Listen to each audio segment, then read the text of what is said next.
investigative journalism.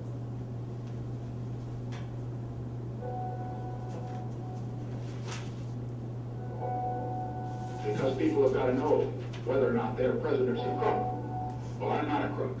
I burned everything I've got. Less than a year ago, on June 17th, 1972, the first piece of a clandestine and earth-shattering puzzle that will become known as the Watergate scandal came to light. The careless phone bugging and attempted burglary of the Democratic National Party's headquarters, the Watergate building complex, will expose the political scandal that redefines American politics and exposes the hush money payments, the abuses of power, the wiretapping, and the obstructions of justice concealed within President Nixon's administration. It resurrects investigative journalism's rights as a free press to pursue the truth and its responsibilities to give its readers said truth, defining a generation in the form of the first presidential resignation in American history and the occurrence of the Watergate scandal. I must say, this is an article I'm extremely proud of, as I'm sure you will come to agree. I'm hoping to have it published in our newspaper's newest edition. I can see it already. Front page news. This might be my big break. Excuse me, I have to take this. It's my editor. Wonder what he has in store for me now. Probably some more mindless critique of my grammar or prose. What can I do for you, Ben? What? No, Ben, I'm sorry, but with all due respect, I cannot abide by your decision to not print my article. Yes, I fully comprehend your reasoning.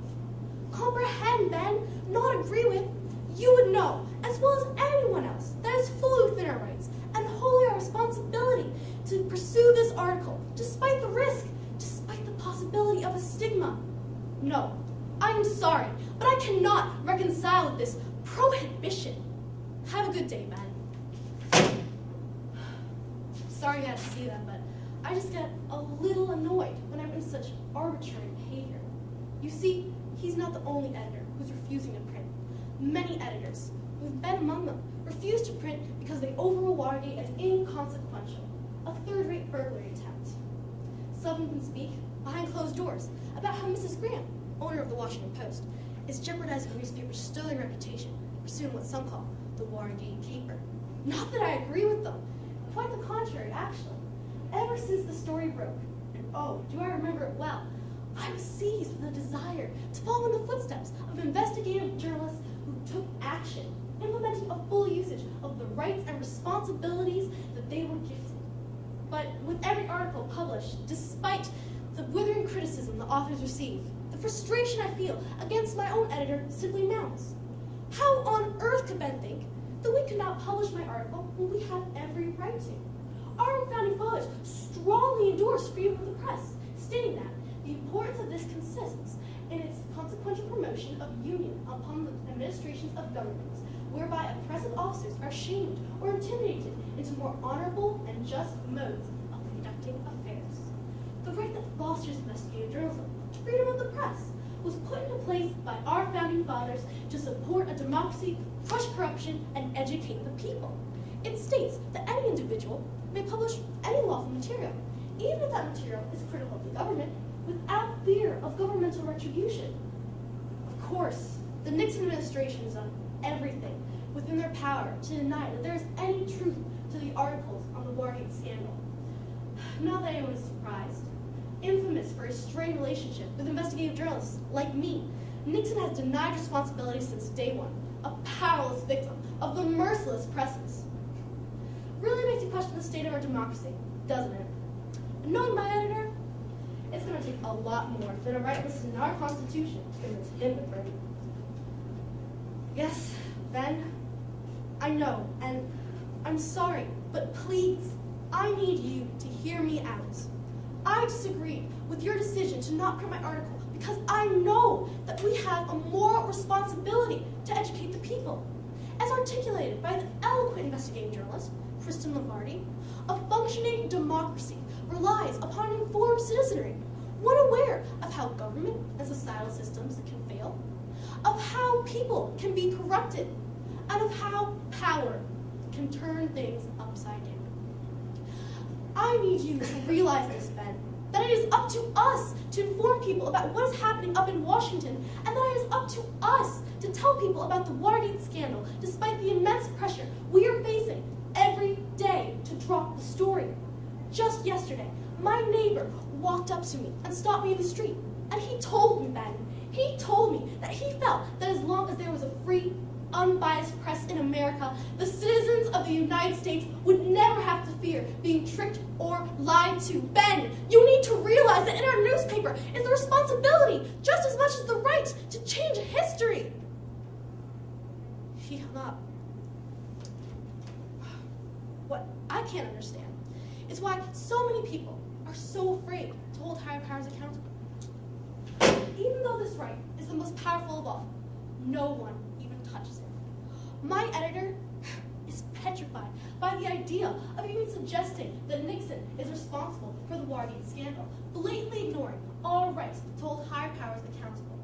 Nixon administration, don't let them fool you, but they might tell you that it's not holding powers accountable what this is all about, but it is, in every single aspect.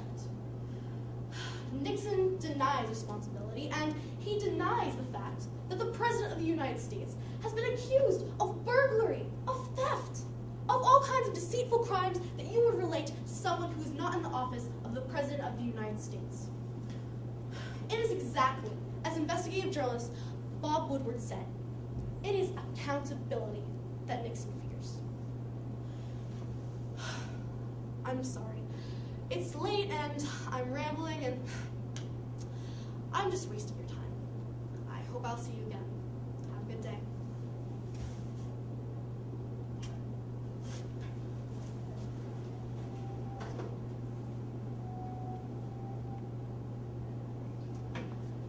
So, you want to interview the famous Marianne Paletti for the Watergate Scandal 40th Anniversary edition of the Washington Post.